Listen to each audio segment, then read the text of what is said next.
Hello दोस्तों, welcome to your channel Abhyakti PCS. दोस्तों UP PCS और आरओ के लिए जो करंट अफेयर की सीरीज़ हमारी चल रही थी, जिसमें हम लोग क्रॉनिकल मैगजीन के मंथली करंट अफेयर को एमसीक्यूज फॉर्म में कर रहे थे। ठीक है, इसमें आपको लगभग साल भर के करंट अफेयर को कंप्लीट कराया जाएगा, जिसमें 2 मंथ के करंट अफेयर आपके लगभग कंप्लीट होने वाले हैं। नवंबर से दिसंबर और दिसंबर से जनवरी कंप्लीट हो चुका है और तीसरे मंथ का चल रहा है बेसिकली। ठीक है, तो तीसरे मंथ के लिए पहला वीडियो आ चुका है आपका, ये दूसरा वीडियो है, यानी कि आपका नवंबर से लेकर के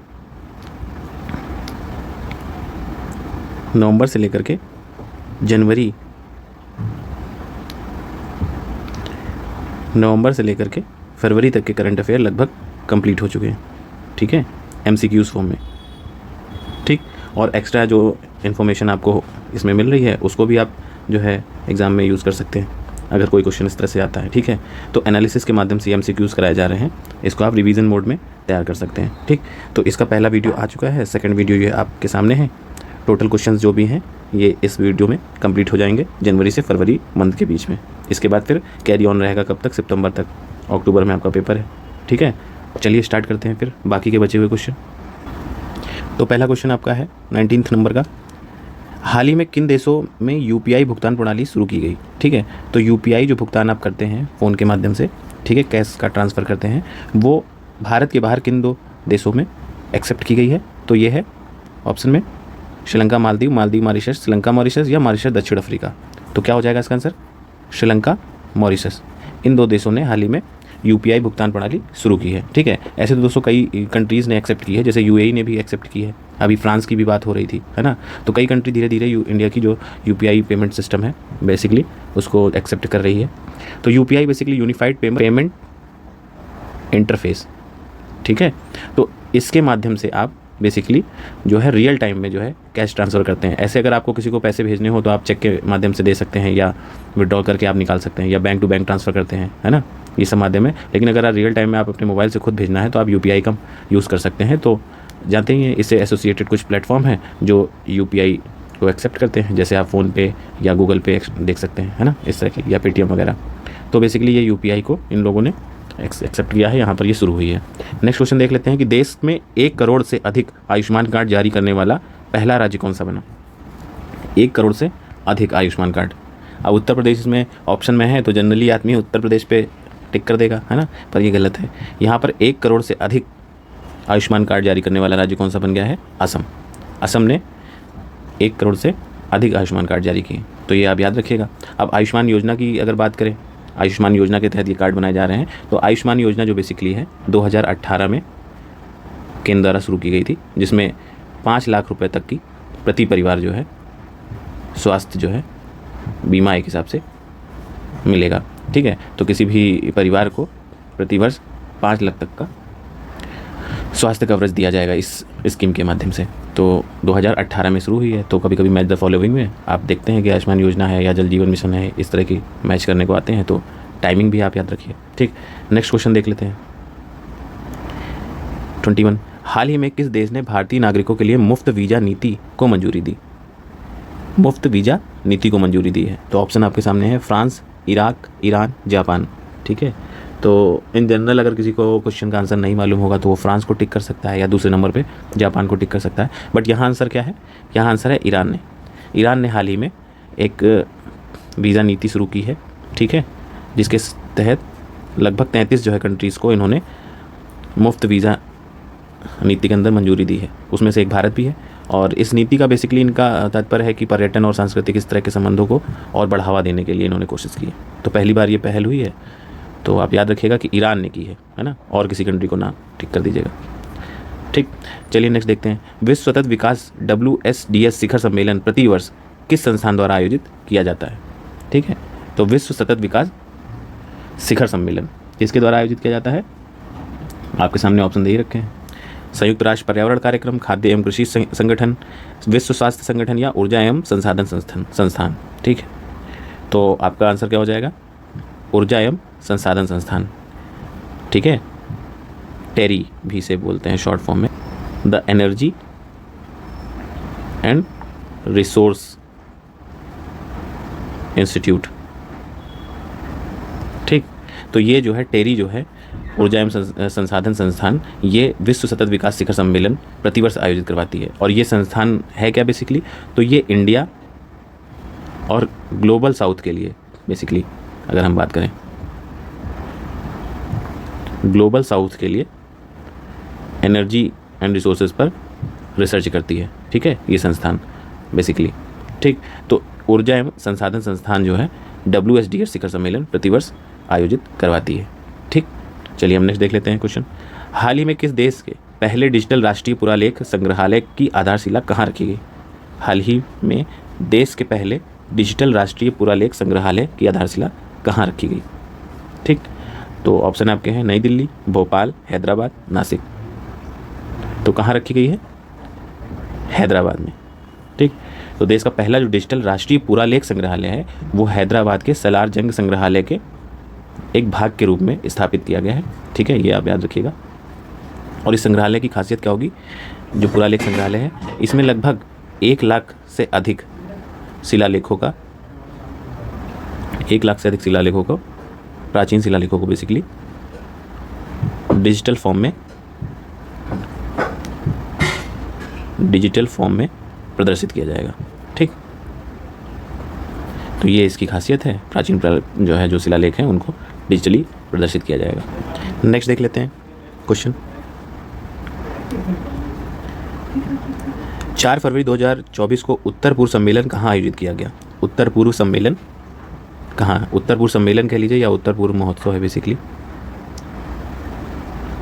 अगर ऐसे भी पूछा जाए तो भी आप जो है आंसर यही लगाएंगे, नई दिल्ली में। कहाँ पे?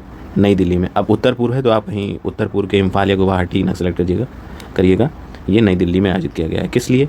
तो ये बेसिकली उत्तर पूर्व क्षेत्र में व्यापार और निवेश को आकर्षित करने के लिए ये सम्मेलन हुआ। ठीक, नेक्स्ट देखते हैं। अंतरिक्ष यात्री ओलेग कोनोनेंको ने अंतरिक्ष में सबसे ज़्यादा 879 दिन बिताने का रिकॉर्ड बनाया। वे किस देश से संबंधित हैं? तो ये किस देश से संबंधित है? रूस, जापान, फ्रांस, चीन। USA को भी ऑप्शन में डालना चाहिए था हालांकि। तो ये हैं किससे संबंधित? रूस से संबंधित है ये। ठीक, और इससे पहले किसका रिकॉर्ड है? इससे पहले पैगी विट्सन का रिकॉर्ड है। कितने दिन तक का रहने का? 665 दिन तक ये अंतरिक्ष में रहे। ठीक, USA के थे। तो इनका रिकॉर्ड इन्होंने तोड़ दिया बेसिकली। और ये कितने दिन तक रहे? 879। चलिए नेक्स्ट देख लेते हैं क्वेश्चन।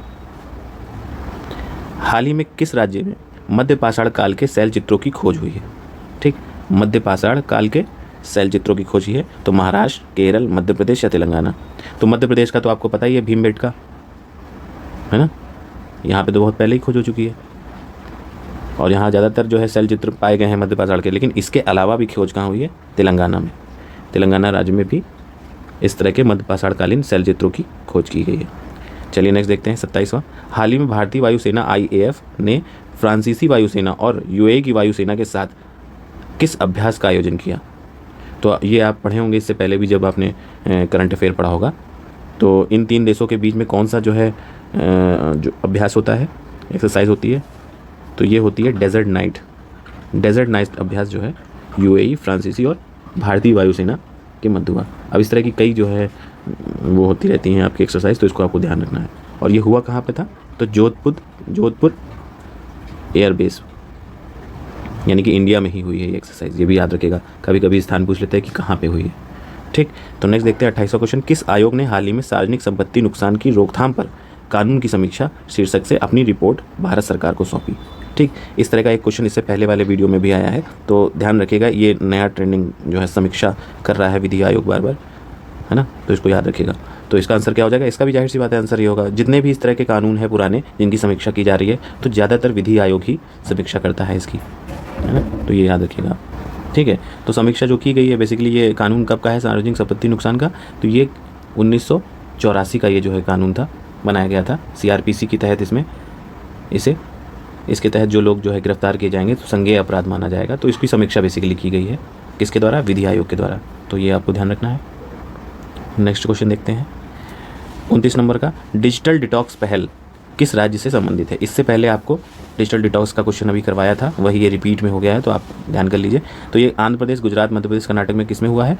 कर्नाटक में। कर्नाटक सरकार ने डिजिटल डिटॉक्स पहल शुरू की है। बेसिकली जो बच्चे होते हैं वो आजकल गेमिंग में बहुत ज़्यादा स्क्रीन टाइम शेयर कर रहे हैं, जिसके कारण बहुत सी जो है हेल्थ इश्यूज़ हो रहे हैं। तो इसको ध्यान में रखते हुए कर्नाटक सरकार ने डिजिटल डिटॉक्स सेंटर्स जो है बनाए हैं पूरे कर्नाटक में, है ना, जगह जगह पर। और ये डिजिटल डिटॉक्स जो सेंटर हैं वो बेसिकली बच्चों की इन स्क्रीन टाइम को कम करने के लिए वो करेंगे, गाइड करेंगे बेसिकली, ठीक है। तो ये चीज़ है। नेक्स्ट क्या है, तीसरा question, unified payment interface UPI स्वीकार करने वाला पहला यूरोपीय देश कौन सा बना, ठीक है। तो अभी आपको यूपीआई के बारे में बताया ही था। तो ये कौन है, फ्रांस, जर्मनी, ब्रिटेन और इटली में। तो इसका आंसर हो जाएगा क्या, फ्रांस जो है यूपीआई को स्वीकार करने वाला पहला यूरोपीय देश बना है। पहला देश नहीं, पहला यूरोपीय देश बना है। यूरोप में सबसे पहले फ्रांस ने इसे एक्सेप्ट किया है। बाकी आपने ऊपर श्रीलंका, मॉरिशस को आपने देखा ही होगा ऊपर, ठीक है। अच्छा, यूपीआई जो सिस्टम है ये बेसिकली लॉन्च कब हुआ था, अगर ये क्वेश्चन आ जाता है तो 2016 में लॉन्च हुआ था, ये आपको याद रखना है। और किसके द्वारा डेवलप किया गया है, तो एनपीसीआई के द्वारा डेवलप किया गया है, एनपीसीआई, ठीक, national payment corporation of India, ठीक है। तो राष्ट्रीय भुगतान निगम लिमिटेड, ठीक, देख लीजिएगा ना। और ये कब बना था, 2008 में, है ना। तो ये आप जो है लिंक करके आप जोड़ते रहिए कि कैसे क्या होता है। तो 2016 में यूपीआई सिस्टम लॉन्च किया गया था। चलिए हम नेक्स्ट देख लेते हैं। 31 नंबर का क्वेश्चन, हाल ही में राष्ट्रपति द्रौपदी मुर्मू ने संसद के उच्च सदन यानी कि राज्यसभा के लिए किसे मनोनीत किया है ना। राज्यसभा के लिए किसे मनोनीत किया है, आपके सामने ऑप्शन दे रखे हैं। तो राज्यसभा के लिए सतनाम सिंह संधू, लाल कृष्ण आडवाणी, ठीक, और हरिवंश या जयाप्रदा। तो आप अगर संसद टीवी या जनरली पॉलिटिक्स में इंटरेस्ट रखते हैं तो आपको पता है लाल कृष्ण आडवाणी रिटायरमेंट वाला सीन है, जयाप्रदा खुद सांसद हैं या पॉलिटिक्स में है पर इनको नहीं किया गया है, हरिवंश नहीं, ये सतनाम सिंह संधू हैं, ठीक है। ये सतनाम सिंह संधू को द्रौपदी मुर्मू ने राज्यसभा में जो 12 व्यक्तियों को वो चुन सकती हैं, नॉमिनेट कर सकती हैं, है ना, विभिन्न विभागों से, कला, विज्ञान या सामाजिक कार्यकर्ता। तो इसमें ये शिक्षाविद हैं ये बेसिकली, तो इस कैटेगरी में इनको जो है नॉमिनेट करके मेंबर बनाया गया है। और शिक्षाविद से तात्पर्य कि ये चंडीगढ़ जो यूनिवर्सिटी है उसके वाइस चांसलर भी रहे हैं, वीसी, है ना। तो ये इनका जो है एजुकेशन में रोल रहा है, तो इनको रखा गया, ठीक, चुना गया बेसिकली। हाल ही में नेक्स्ट क्वेश्चन है, हाल ही में भारतीय दूरसंचार नियामक प्राधिकरण ट्राई का चेयरपर्सन किसे नियुक्त किया गया है। ट्राई आप जानते हैं संस्थान के बारे में, ठीक है। तो इसका चेयरपर्सन किसे नियुक्त किया गया है, अनिल कुमार लाहौटी को चेयरपर्सन नियुक्त किया गया है। और ट्राई के बारे में आप जानते हैं, ये बेसिकली जो है telecom regulatory authority of India, full form जो इसका है। तो दूरसंचार से रिलेटेड जितने भी नियामक और जो है नियंत्रण का काम है वो ट्राई करती है। और इसको बनाया कब गया था, तो 1997 में इसको बनाया गया था, ठीक है। ये आपका हो गया।